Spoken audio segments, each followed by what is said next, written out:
Le canton de Genève abritera-t-il un jour un centre européen de recherche nucléaire à qui le Rhône, par l'entremise de l'usine hydroélectrique du Virbois, fournirait son énergie? Une conférence de l'UNESCO, chargée d'étudier la création d'un centre de ce genre, s'est réunie à Genève, conférence à laquelle n'assistaient pas moins de 3 lauréats du prix Nobel de physique. Le célèbre professeur danois Niels Bohr, son collègue britannique Sir George Thomson, l'allemand Dr Werner Heisenberg et les plus illustres atomistes des principaux pays d'Europe. Pour la France, le haut commissaire à l'énergie atomique, Francis Perrin, successeur de M. Joliot-Curie. À l'issue de la conférence, le professeur Scherrer de Zurich, qui occupait le fauteuil présidentiel, a bien voulu nous faire part de son point de vue. Cependant, nous ne croyons pas que sa création seule soit suffisante pour stimuler la physique européenne. Nous croyons indispensable de réaliser une grande machine qui constituerait le centre autour duquel la recherche aurait lieu. Seul un laboratoire bien équipé attire les physiciens expérimentateurs, évite la dispersion des talents européens et suscite l'apparition des forces latentes.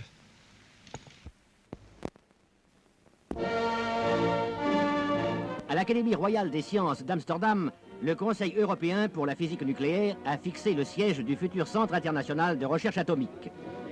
Le conseiller d'État genevois Picot, le prix Nobel danois Niels Bohr, ses compatriotes Nielsen et Hansen, les savants hollandais Bakker et de Groot, le haut-commissaire français à l'énergie atomique Perrin, l'atomiste italien Colonetti, le célèbre prix Nobel allemand Heisenberg et, au nom de l'UNESCO, le professeur Auger ont pris part aux délibérations. Les délégués ont porté leur choix sur Genève, à la grande satisfaction du président, le professeur Scherrer de Zurich.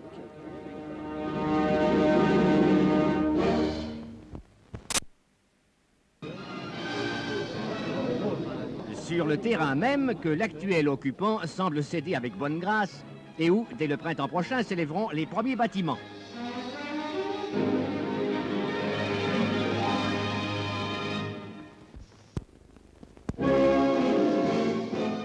Dans la campagne genevoise, à Mérin, va s'élever l'Institut européen pour les recherches nucléaires. On établit maintenant les fondations de ce qui sera le cœur du laboratoire international et qui contiendra le synchrocyclotron. Des murs de béton puissants et fortement armés seront les parois de ce cœur. Des ouvriers de nombreux pays sont actuellement occupés sur le chantier.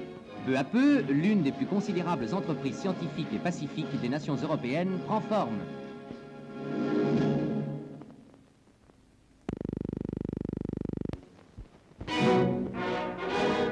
Sur le plus important chantier suisse à Mérin, près de Genève, le prix Nobel de physique, M. Félix Bloch, a présidé la cérémonie de la pose de la première pierre de l'Institut européen pour la recherche nucléaire. Grande date dans l'histoire de l'Europe.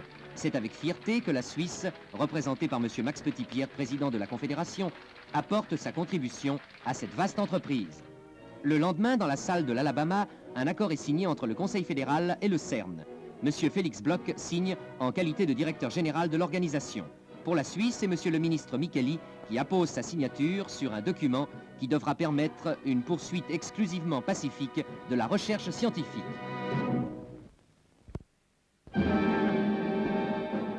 Transporter un électroaimant de 60 tonnes destiné au Centre européen de recherche nucléaire à Genève n'est pas une petite affaire.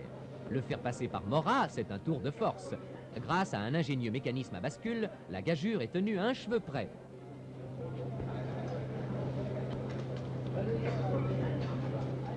En rase campagne, tout va comme sur des roulettes.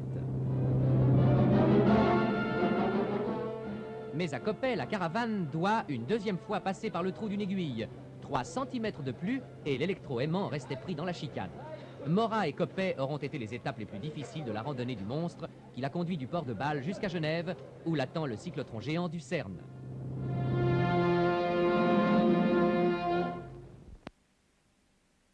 À Mérin, près de Genève, se trouve le plus grand chantier que l'Europe ait jamais vu. Il s'agit de la construction du Centre européen de recherche nucléaire. Nous voyons le gigantesque anneau du proton-synchrotron. Le laboratoire et les murs épais qui abriteront ce proton-synchrotron. Cet anneau a un diamètre de 200 mètres. Il doit, aussi incroyable que cela puisse paraître, être construit au 10e de millimètre. Ici, les protons, les particules atomiques, circuleront presque à la vitesse de la lumière. Dans le laboratoire attenant seront montés les appareils de mesure et d'observation qui serviront au monde à poursuivre les recherches en vue de l'utilisation pacifique de l'énergie atomique. Dans la halle qui lui est destinée est installé le synchrocyclotron avec un gigantesque électroaimant. Une collaboration internationale donne à l'Europe la faculté de posséder ses propres laboratoires de recherche, ce qui n'était le cas jusqu'à maintenant que pour les grandes puissances. Aux ouvriers se sont joints déjà les ingénieurs qui mettent au point les premiers appareils.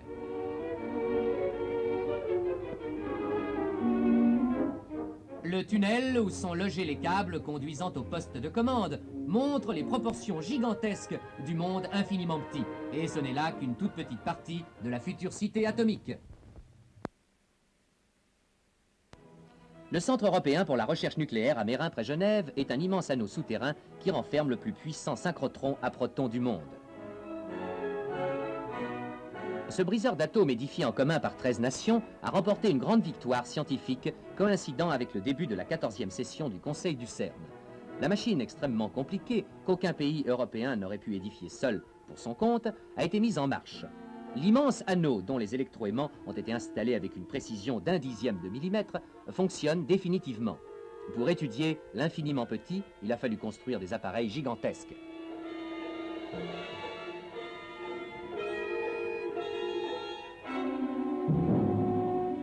Une caméra de télévision retransmettra l'image de ce qui se passe à l'intérieur de l'énorme mur de béton à la salle des contrôles, où de mystérieux cadrans donnent aux savants les renseignements qu'ils désirent.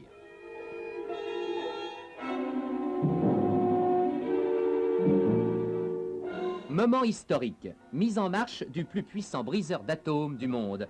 Il y a danger de mort pour quiconque s'aventurerait dans l'anneau magnétique. Au poste de contrôle, les oscillographes et autres instruments de mesure transmettent leurs indications à l'ingénieur. Des milliers d'yeux électroniques scrutent la bonne marche de l'appareil construit après des années de labeur.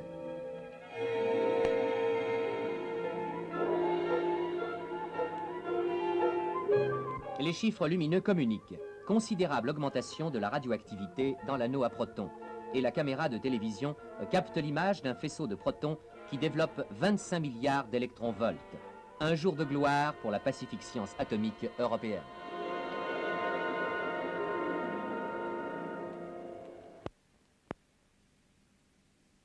À Mérin, le CERN, Centre européen de la recherche nucléaire, œuvre collective de 13 nations européennes, a vécu le 6 février 1960 une grande journée. La mise en activité de son proton synchrotron, le plus grand briseur d'atomes du monde. Parmi le millier de personnes présentes se trouvaient de célèbres physiciens comme M. Francis Perrin, haut commissaire français à l'énergie atomique, M. Oppenheimer des États-Unis, M. Heisenberg d'Allemagne et le père de la science atomique, le Danois Niels Bohr, qui, grâce à un appareil amusant, mis au point par un savant du CERN, projette une bouteille de champagne contre le mur de protection de l'anneau du synchrotron, dont la mise en marche est symbolisée par des effets de lumière. Puis les invités se rendent dans la gigantesque installation dont le diamètre est de 200 mètres et qui a été construite au dixième de millimètre près.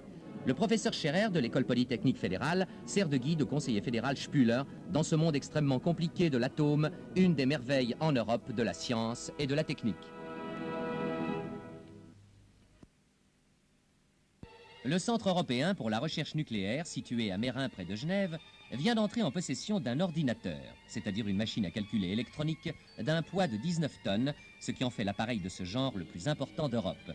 Les ingénieurs ont immédiatement procédé à son montage et à des essais minutieux.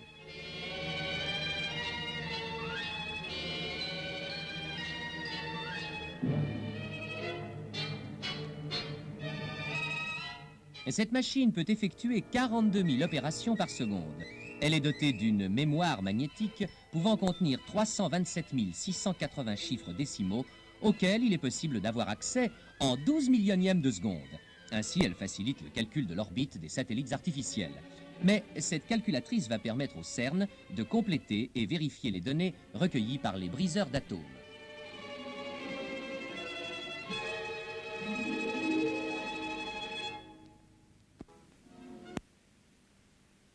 8 prix Nobel réunis, cela ne se voit pas tous les jours. Ils le sont pourtant à Genève, parmi 450 savants représentant 39 pays.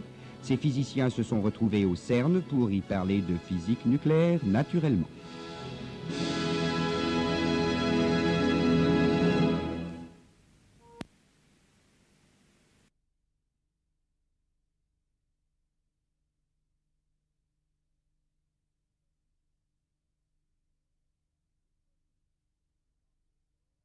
Plus près de nous, fondant sur les progrès de la physique et de la chimie, Niels Bohr établissait la théorie de la structure de l'atome, un noyau central entouré d'un nuage d'électrons en mouvement.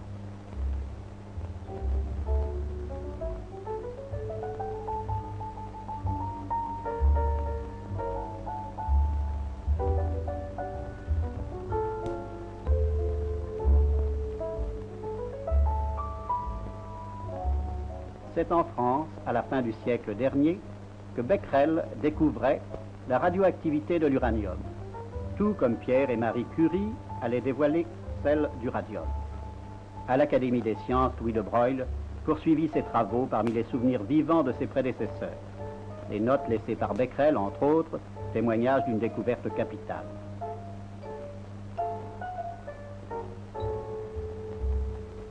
En Angleterre, continuant les recherches d'un Rutherford, John Cockcroft concevait avec Walton les premiers appareils pour l'accélération artificielle des particules, annonçant les machines d'aujourd'hui. En Italie, patrie d'Enrico Fermi, à qui l'on doit la première fission de l'uranium, un couple de physiciens, Constance et Giuseppe Occhialini, étudie la désintégration de l'atome sous l'action des rayons cosmiques.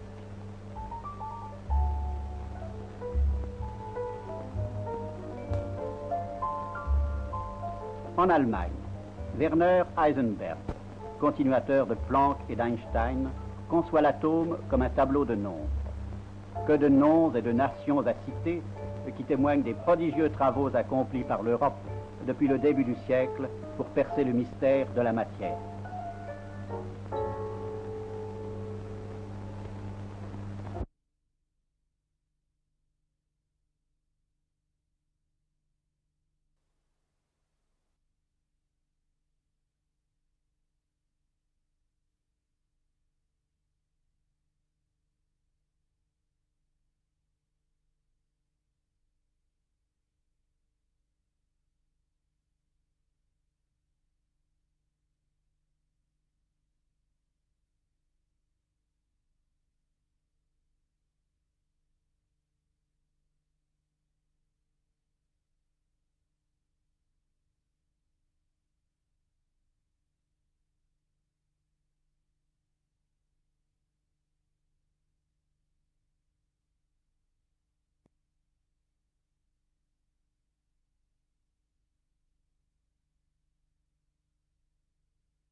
Passons de la théorie à la réalité. On doit à la coopération européenne ce qui est aujourd'hui le plus puissant accélérateur de particules et le plus grand briseur d'atomes du monde.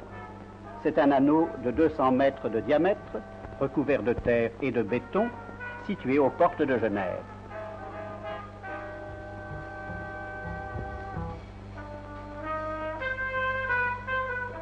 Entrons dans l'anneau de ce singulier laboratoire. Ces colosses, des aimants de 38 tonnes, sont les guides de l'infiniment petit. En effet, les particules, suivant l'impulsion qui leur est donnée, traverseraient ce qu'elles rencontrent. Il faut qu'elles soient guidées et suivent l'orbite où elles seront accélérées. Entre les aimants, 16 cavités d'accélération leur communiquent à chaque passage une violente poussée électrique.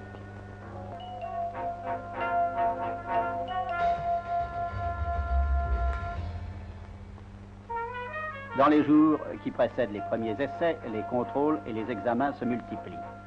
La découverte de l'inconnu exige la certitude des moyens pour l'atteindre.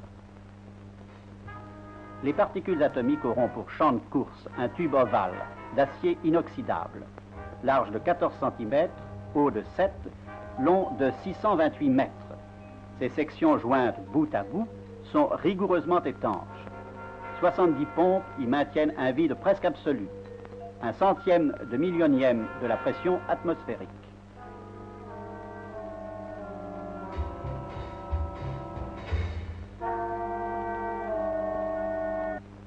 Huit postes de surveillance sont établis sur le pourtour. De chacun d'eux, on observe le centre distant de 100 mètres et l'on contrôle la perfection circulaire de l'anneau pour dépister la moindre déviation. 6, 0, 21. 50 grades 0, 427. 5, 26, 27, 25, 28, 27, 25, 26, 26, 27, 25, 28, 27. Stop, terminé. C'est bien la précision du chronomètre à l'échelle du cuirassé.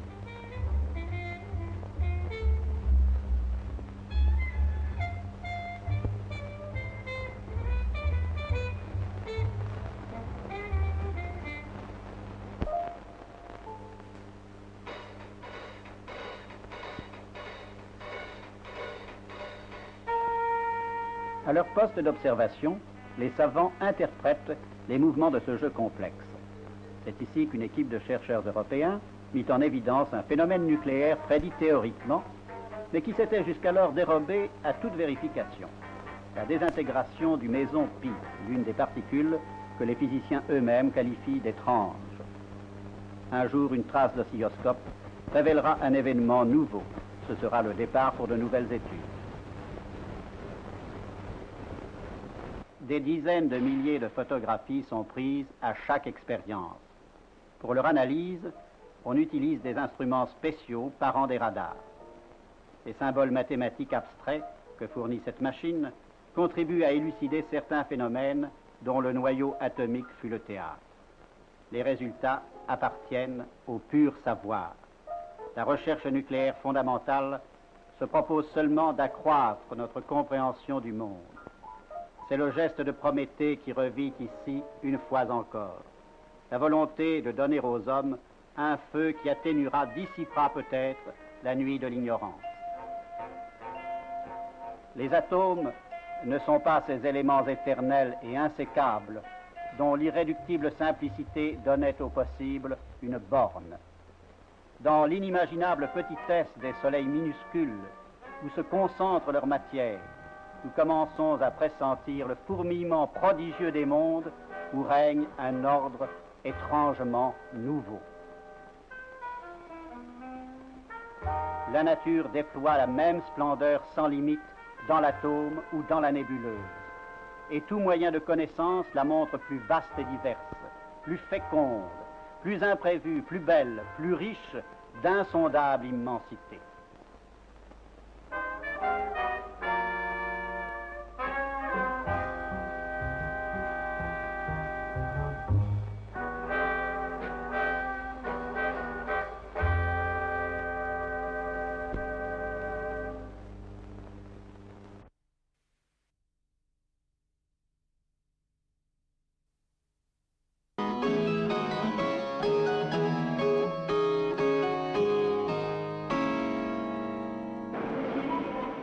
Gargamel, named after Rabelais' legendary giant, wife of Gargantua.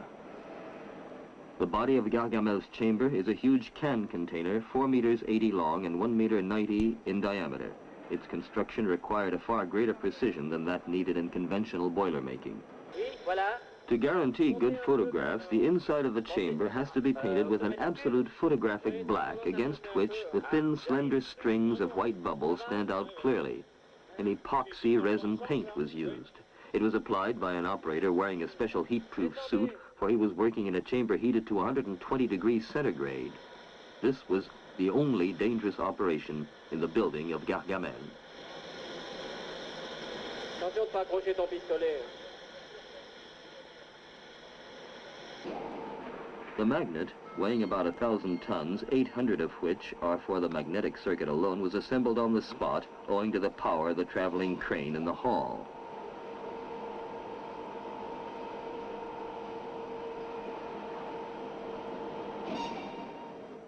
In the back, the organ plate. In front, there is enough room to allow the chamber body to be set up.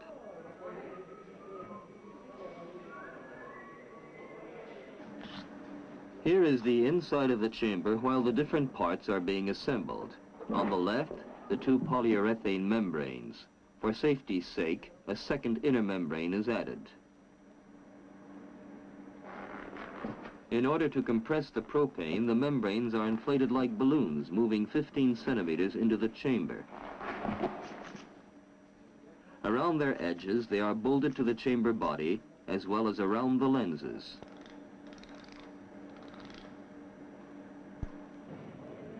Gargamel cost 25 million francs, or close to $5 million. It is now ready for operation.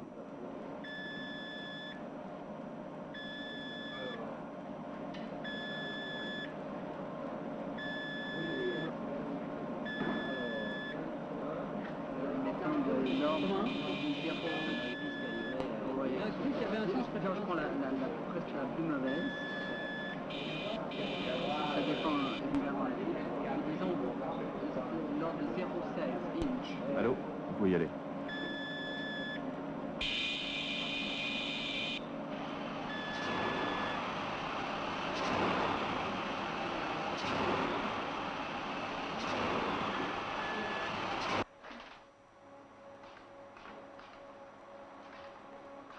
But for the selection of the photographs, nothing can quite replace the eyes of the scanning girl in the hunt for the tracks of the whimsical neutrino.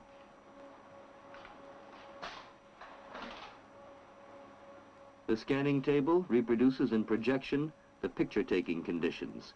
Each of the 8 pictures taken during a cycle may be projected separately by 8 different lenses.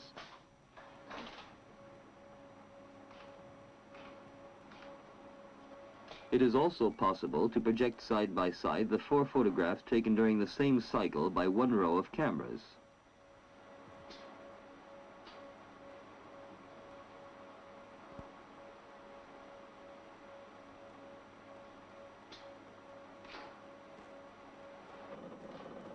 When the scanning girl has identified the event, a computer takes over the control of the scanning operations.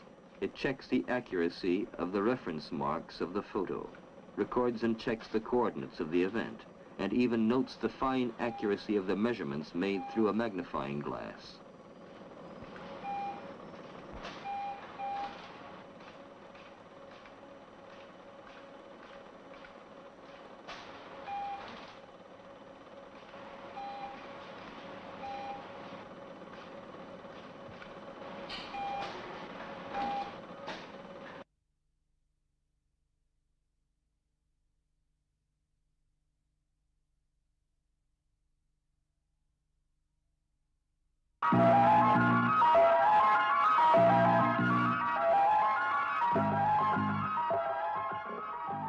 En 1967, l'Allemagne, la France et le CERN lancèrent un nouvel exemple de la collaboration européenne déjà concrétisée par le CERN, ce laboratoire européen de recherche sur les particules élémentaires.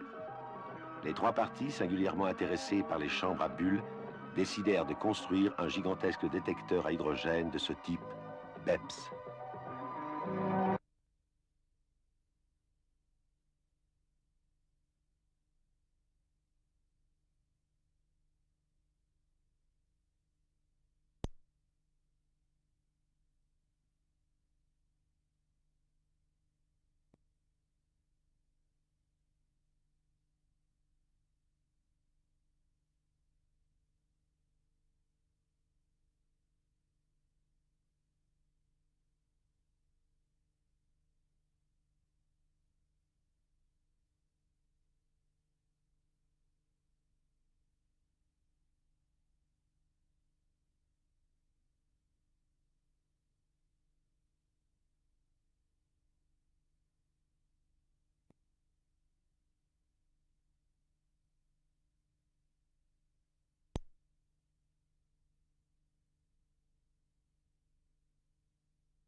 Gentlemen, before we start the meeting proper, you've probably noticed we're shooting part of the new film that we're making, and we'd ask you, if you would, to bear with us, bear with the slight noise that the filming may make and with the bright light. But if any delegate finds the situation quite intolerable, if they would ask, we will ask the cameraman and the director to stop shooting and turn the lights out. Thank you, Mr. Chairman.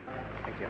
Now I turn to the Director General to present this report to the Council. The Council of CERN is made up of delegates from the 13 member states. The purpose of the European Organization for Nuclear Research is to further collaboration in scientific research of a purely fundamental nature.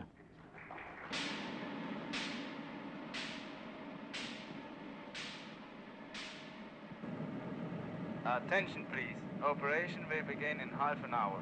The ring building will be cleared of all personnel in 20 minutes time. Attention s'il vous plaît.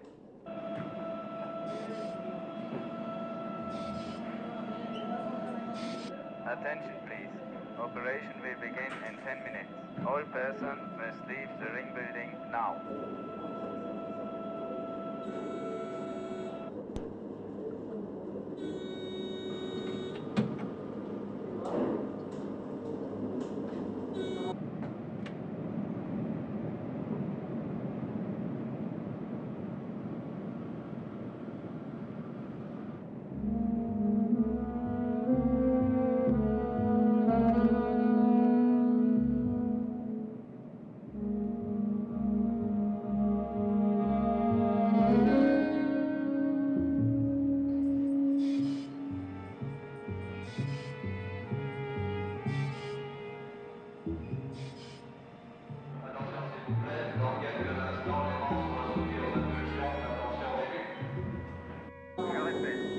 Attention s'il vous plaît.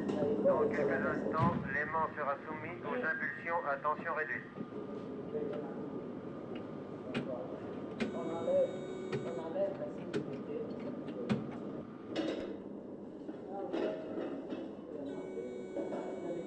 Attention, you are in danger.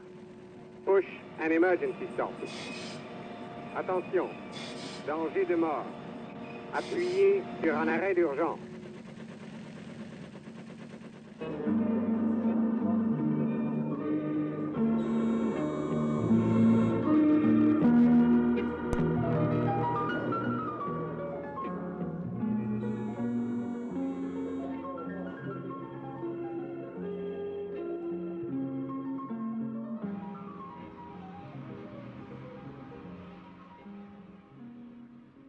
Well, you have these muons flying around here, and what we want to see is what direction the muon is pointing. To start with, the muon is pointing in this direction. After that, it goes many times around here, and then you see it's pointing that way.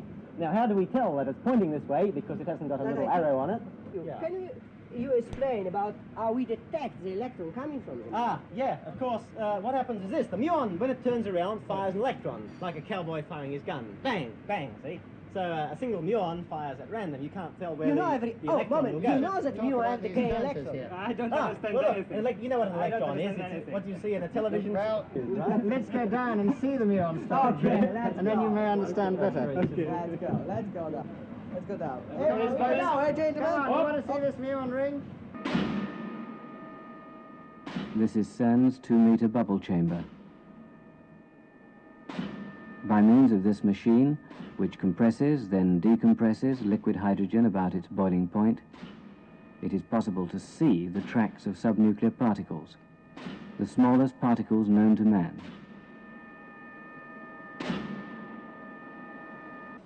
All the particles identified up to now have masses less than 5 times 10 to the minus 24 grams, and their size is about 10 to the minus 30.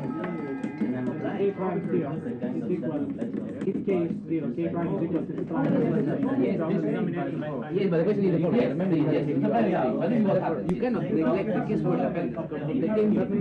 Yes, but you cannot neglect the guesswork. Mathematical relations Guesswork dependence leads to the belief that the mesons and baryons have an internal structure, that they are built up from one fundamental object called quark. So long as one has failed to observe quarks, however, in their free state, the possibility must be acknowledged that they do not have individual existence. They might in fact be objects of a purely theoretical kind, which simply represent the internal structure of the particles. This can be merged into and then some people dependent. Not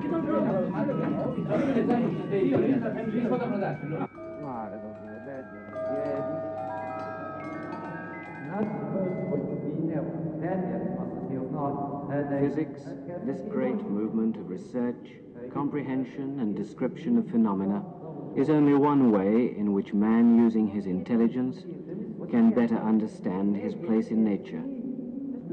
We hope that as a result of this progress in physics, we shall change our conception of man, and we shall arrive at a more coordinated and complete conception of the relation between man and natural phenomena.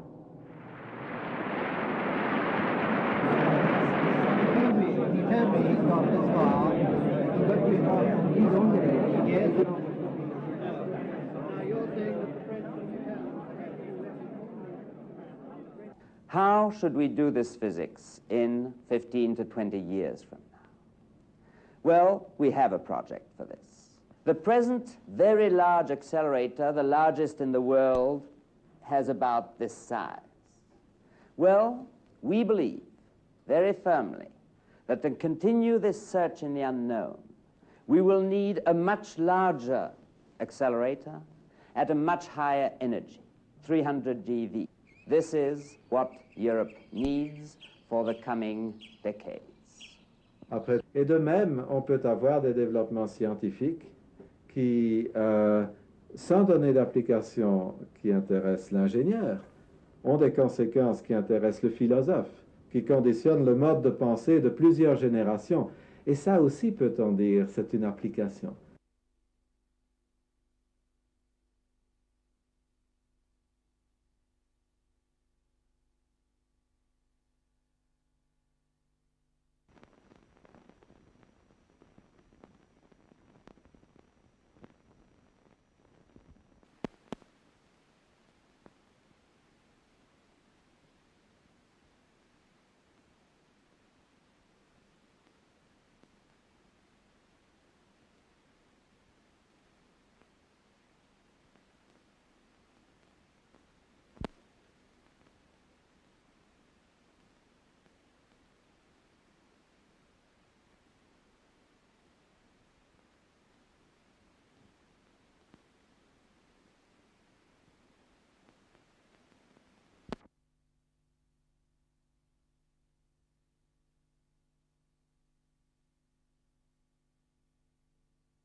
C'est un matin de l'hiver 1971 que débuta la reconnaissance de la géodésie nécessaire à l'implantation du nouvel accélérateur du CERN. Il fallait du soleil, un temps clair, peu de feuilles aux arbres et une échelle de pompier pour s'élever au-dessus des obstacles naturels. L'échelle servait à déterminer la hauteur des piliers, permettant ainsi de réaliser la figure géodésique sans avoir à détruire l'environnement.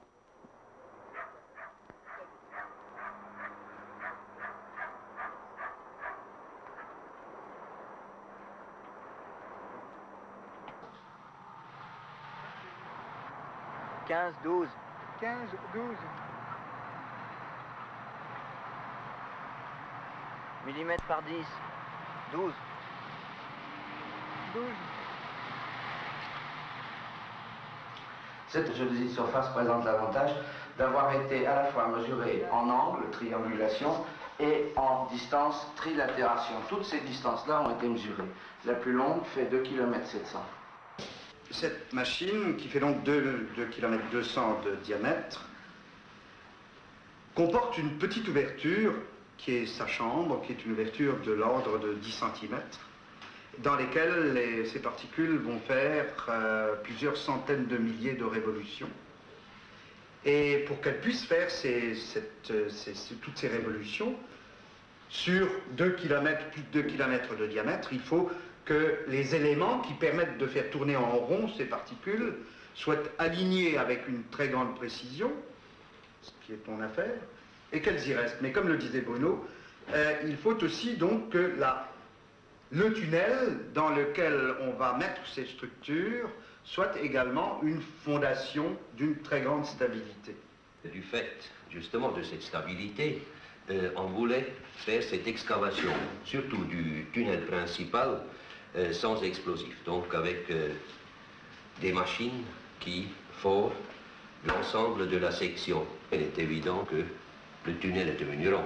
Et je crois qu'effectivement, ça a été ça l'idée directrice, de faire l'excavation de ce tunnel de 7 km de périmètre, de le faire avec une tunnelière. Alors, une des difficultés, c'est d'amener la tunnelière au niveau du tunnel, puisque le tunnel est horizontal et profond. En général, dans ce genre de travaux, on dispose de fenêtres horizontales, par exemple dans les galeries hydrauliques. Et là, il faut amener la machine à cette côte-là par des puits verticaux. Ce qui nous compliquait aussi la tâche, c'était que les 6 puits de desserte de la machine, pour des raisons de radiation, ne pouvaient pas être faits sur l'anneau principal. D'où la nécessité de faire un 7e puits qu'on a creusé sur l'anneau pour descendre la machine à forer, environ à 50 mètres de profondeur, au niveau du tunnel principal.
et des aimants.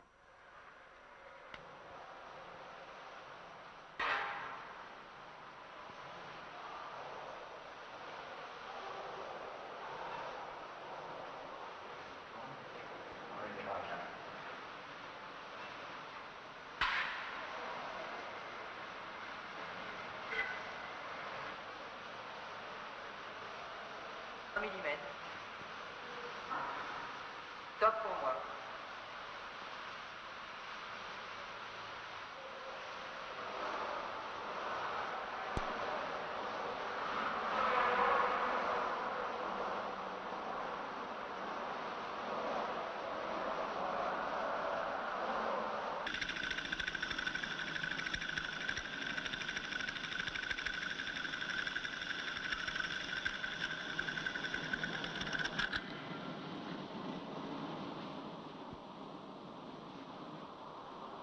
Auraient une de leurs mires de référence. Tu descends de 1 mm. Tilt, 3/10 à monter à gauche. 3/10, comment? Bon pour le tilt. Alors.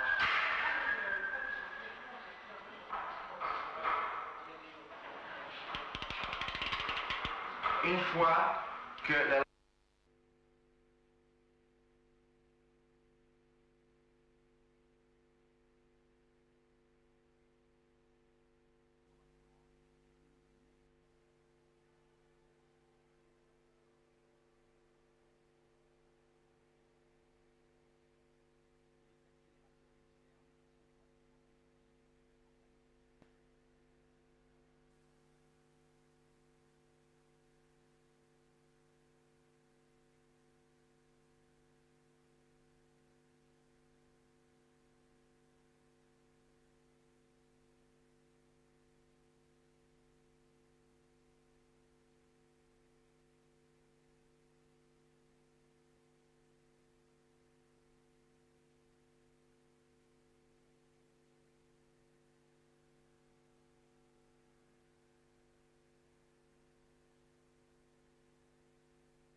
But we may have some more tracks, some more energy in the opposite direction. Perhaps we rotate a little bit to see.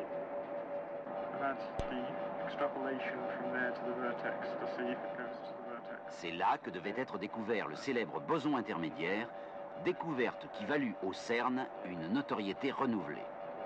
That is to be compared with the Weinberg-Salam prediction, which is 22 points plus or minus 2.4. Which is including all the higher correction. If the higher correction were not there, the number would be 79. So we would like to quote this number to be compared with that number, which is, by the way, is not so bad. Which shows the events, 1, 2, 3, 4, 5, 6, the tau decays out. And you see here the transverse momentum of the electron, here. You see the missing energy here, and they match, as they should be in the plot. Thank you. Et malgré l'intérêt de ces travaux immédiats, celui d'une grande machine complémentaire était ressenti depuis longtemps.